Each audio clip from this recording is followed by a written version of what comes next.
to go back and learning about it again, they can. There we go. All right. So today we're going to be talking about voiceovers, and we've seen voiceovers a couple times in some of the journals we've watched.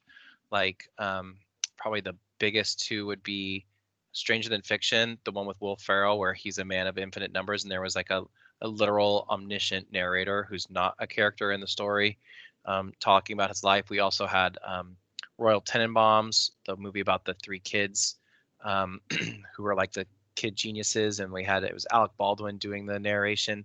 Again, another omniscient narrator. We also had Fight Club, where we hear Jack's thoughts as his hands are burning, and we saw the movie Pi, where the main character is kind of thinking and speaking to himself about decoding the stock market and trying to find a pattern in the stock market. So it's a pretty widely used technique. It can be really good for hooks, for exposition. And if you use it in your hook or exposition, I would recommend that you continue to use it throughout your story, because you don't want to just use it once and have it kind of fall away. It feels like a one-off. It feels like kind of an aberration if you only do it the one time. Whereas if you kind of make it like in Fight Club, where we are always hearing Jack's thoughts, it becomes kind of a part of the movie. So let's start at the beginning with it. And basically, they're pretty simple to do in your pre-production. The only thing you really have to do is in the character line before you write your dialogue, you write a VO in parentheses next to the name of the character whose voice you want to hear. In my example that I'm doing today, it's going to be you're going to be hearing my thoughts, right? So it's my voiceover. If you were doing like an omniscient narrator, you could just put narrator voiceover, or if it's different characters name. But basically, you just do it right in the character line. You have to type in these little. It's not a parenthetical, so it's not below and then change to parenthetical and voiceover. That's not what you want to do. It's its own line. I mean, excuse me, it's not its own line. It's just written on the character line. So here we are, exterior, backyard day, a beautiful morning. Ulf gazes at the scenery. And then me in my own voiceover, like in my head, hearing my thoughts, I'm going to say it's a beautiful, crisp winter's day, a day to relax with a good book by the fire. If Another way you might want to use a voiceover that I've seen be really successful for students is when students get a text message or a letter or a piece of paper, if you don't want to go into the close-up of that text message or that piece of paper, you can put a voiceover of your main character like reading it in their head, which feels a little more natural than having them read it out loud, because most people don't read text messages out loud when they get them. And it feels kind of forced and unnatural to do that. So if you just go with a voiceover of your main character reading the text in their head, it'll save you a shot of having to like cut into close up. So that's a really good reason to use a voiceover. Um, and then you obviously have the really obvious examples of like commercials and PSAs and documentaries where you have, a narrator or a guide or a host, or maybe it's the end of, one of DVTV's promo videos telling you about scholarship applications. And, he's saying, be sure to turn in your applications by tomorrow, right? That's a voiceover that they're going to record. So they have a multitude of uses. You just write the VO in the character line of your screenplay, and then I know that, oh, this isn't going to be read by anyone on set. This is going to be read after the fact, and then added in post-production. You don't have to do anything special for your storyboard, because obviously it's not something you shoot outside on set. So now let me show you how to shoot a voiceover the best way that I can. Let's see here. Let's go and create a new project in Premiere. My videos folder. Let's make a new folder called voiceovers. And inside there, I'm going to make a project called voiceover practice. We're going to make that project, and I've already transferred the files from my phone to my Google Drive, so I can just copy them out of my Google Drive, put them in my voiceovers folder. There we go, and then slap them in my project. So here's my first regular shot out on set, shot 1, take 3. Rolling. This is shot 1, take 3.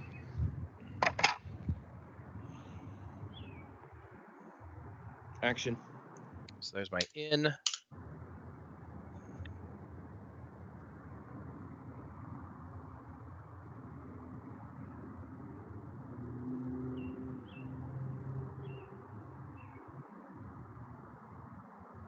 There we go. There's my out. Perfect. Now, for the voiceover, what you want to do is I like to shoot it just looking at the slate the entire time. That way it's really easy to find it. You see that for the scene, I wrote voiceover 1, VO1, because again, I only have 1 VO in my project. If it was 2 or 3, voiceover 2, voiceover 3, voiceover 4, or whatever, you could update that. But the biggest thing that you want to do with the voiceover is to find a quiet place to record it. That way you don't have, things banging in the kitchen or anything like that. A place that you can kind of isolate. The second thing that you can do to kind of help your voiceover sound the best it can is to find a place that has what we call soft walls. So again, not like the garage, which has hard concrete floors and hard walls and hard ceilings, or kitchens are generally not great either because hard countertops and usually hardwood floors. Or tile floors or laminate floors. Whereas if you can shoot like in a bedroom or a closet, which has more carpet usually, you can even like use blankets to kind of create like a mound of blankets that you kind of speak into, because what happens is your voice will kind of be softened and deadened by those things. Like if you've ever looked at people who do recordings, right, little recording studios, you see that the common theme here in all of these things is that the walls have this soft, ridgy padding on it. Nothing is flat. No flat, hard surfaces allowed. You always want ridgy, soft surfaces. Look at this. This is just a hanging blanket one, which is kind of cool. Because those ridgy, soft surfaces are going to suck up the echoes and suck up, any kind of unwanted sounds that might be bouncing around in there. If you wanted to get into doing voiceover work or recording vocals or singing or an instrument or anything like that, you can pick up these squares of acoustic foam pretty cheap. I found less than $1 a square foot. This is a 48 of them for $40. So you could split this between 2 or 3 people and be done for, what, 12 or $13 each, and get, 15 of them each, about something like that. I don't know the math. And you can hang these up and do that. Like I said, you can just kind of hang. I've seen people just hang blankets, and in a room. Heck, what I did is I went into my closet because you can see there's some clothes there behind my hand, because right, it's just all clothes, all bumpy surfaces, kind of all surrounding me. Carpet on the floor. Yeah, the ceiling's hard, but we should be okay. It's only one hard surface out of all of them, and I just kind of got close to the clothes, and I got a pretty decent voiceover. So thinking about ways to kind of deaden the sound, right? Get in a room with not a lot of echoes, with some soft surfaces around you, no hard flat surfaces as much as you can, and a quiet space.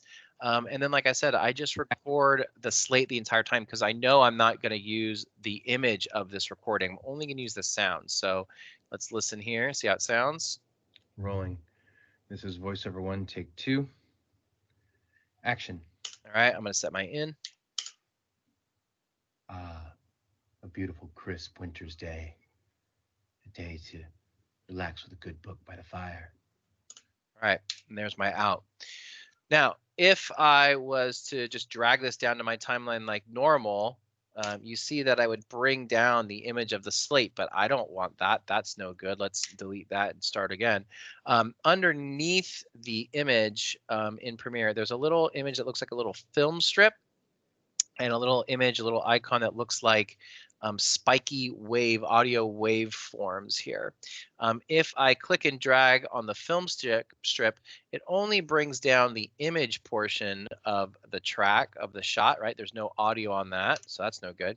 If I click and drag on the spiky waveforms and bring those down, it only brings down the audio portion, which is what I want. I don't want to bring down the image, just the audio. And I want to bring it down and put it underneath the shot of me standing outside. So I basically have two audio tracks playing at once, one of the birds chirping and the wind and all that stuff, and then one of me in my closet recording the voiceover. So now it'll sound and look like this. A beautiful, crisp winter's day. A day to relax with a good book by the fire. There we go. Pretty good. And then I can put in the joke ending of the thing. Actually, that's the action call there. My beautiful, relaxing day is getting trampled by my children. A good book by the fire. Action. Oh, there's the action call. Gosh darn it. Get rid of that. Get out, let's go. Hey, come on, hurry up. Hurry up. Get up. For the record, I have never read Twilight, nor have ever seen the Twilight movies. This is my wife's book. I thought it'd be funny. So I've got my little voiceover here now, which is pretty good. If you want to get really, really, really fancy with a voiceover, like in a thought process, like you're hearing someone's thoughts, you can go to the effects tab, and once the effects tabs load here, you can go to audio effects, and reverb is the sound of like echoes. And so if I grab studio reverb and drop it on my clip and edit the parameters and choose Great Hall, I should get a pretty good echoey kind of thought process here. A beautiful, crisp winter's day. A day to relax with a good book by the fire. There we go. So if you want to get really, really fancy with it, you can do it like that. If you're not editing on Premiere, but instead you're editing on Rush, let's add a new project here and grab, let's call this voiceover, and grab my shot from outside. There it is. Create that and get rid of this. There we go. Bring it back over so we can see it a little better. There we go. Let's get rid of the action and cut call on the front half of this thing. There we go. Get rid of the cut call on the back. There we go. So now here's the tricky part, right? Is grabbing the voiceover shot. Take two. There it is. So in Rush, it's a little bit trickier to separate the two pieces. The first thing I do is I hit this little button that kind of lets me see all the tracks separately. Down here at the bottom. And then what I want to do is press and hold on my voiceover clip and then choose separate audio. And you see that kind of separates the audio from the image.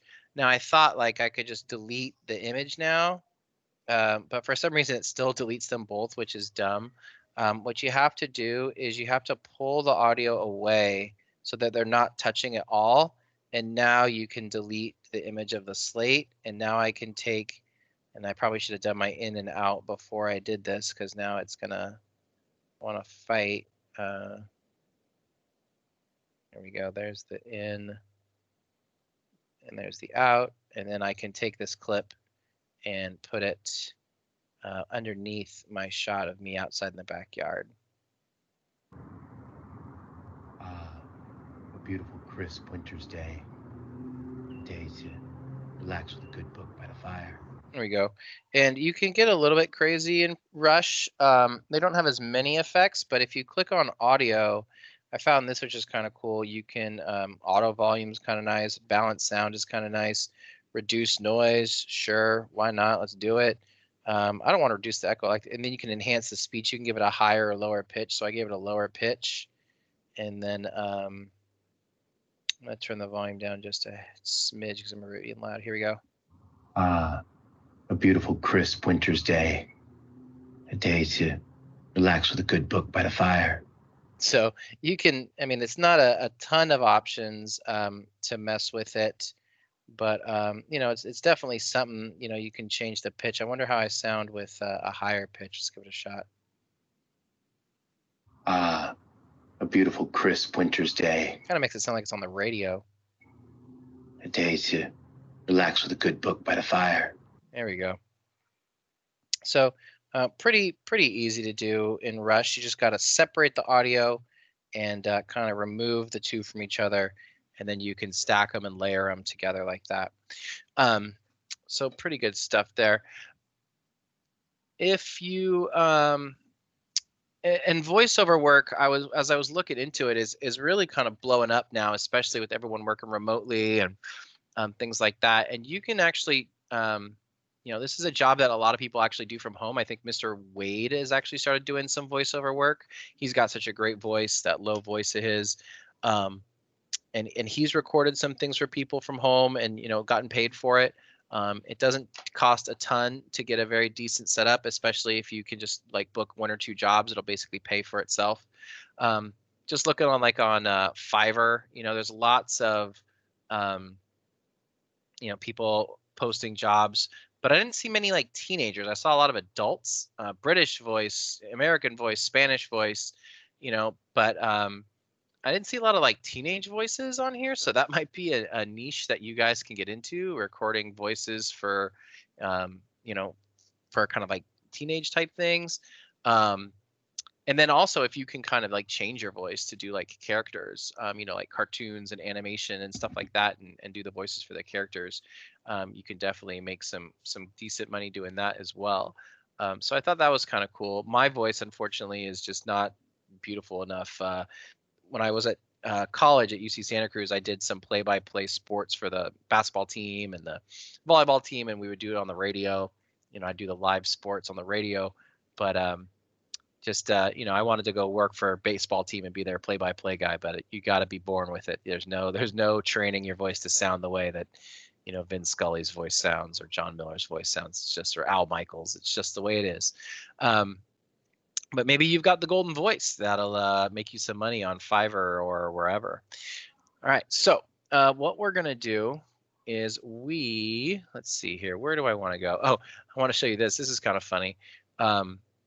So another thing that they do that's also kind of like a voiceover is called ADR, like audio or automatic dialogue replacement, where if maybe they didn't record sound the day of, or it got ruined, or maybe just, I think in this case they didn't have the ability to record sound because he was so far from the camera and the way they want it to sound.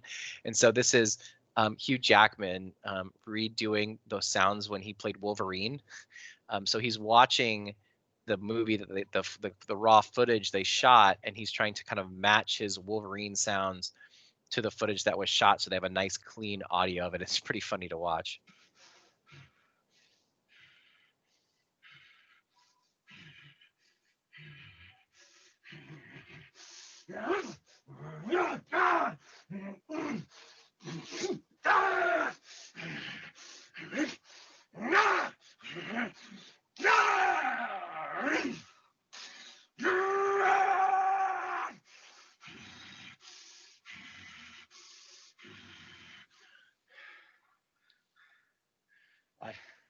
It's pretty funny. And like I've seen like some of the good making of like the Disney movies, like Moana with The Rock and everybody. Like they really get into it when they're in those recording booths to kind of inhabit the characters that are written for them. So that's kind of always cool to see. I always like watching the making of stuff. So what we're gonna do, we've got about 15 minutes to work on this here, probably about 10 minutes by the time I'm done kind of explaining everything to you guys. Let's go to Teams here. And I am going to give you guys an assignment. So let's create it like this. Voiceover practice. Here we go. So you guys are going to create a screenplay in Celtx using the correct voiceover formatting, which I showed you a little bit before, right? Making sure that we use VO in our character name before the dialogue that you want read in voiceover. Create a little scene. Maybe it's you hearing your thoughts. Maybe it's you reading a book. Maybe it's you and you hear the voice of God. Right, whatever it is, probably you hearing your own thoughts is probably the easiest way to go. That way it's just you by yourself. But we're going to do a voiceover. So first step is to write the screenplay. Second step is to shoot the video and then shoot the voiceover the same way I did, right? I got the shot of me in the backyard. Then I got a shot in my closet of a nice quiet space that had really clean sound. And then I edited them together. And you are going to turn in the final video and the screenplay for this assignment. And that will be due Monday the 21st. The rubric is if your screenplay is correct for a voiceover, it's perfect. If the screenplay is not correct, or if you don't include the screenplay, you get less points. If the voiceover is clear and attached the video correctly, you get all the points. And then if you don't have a voiceover, you don't get the points. So that's pretty simple and easy to think about. We're not going to work on this in class on Thursday. We're going to be doing something different.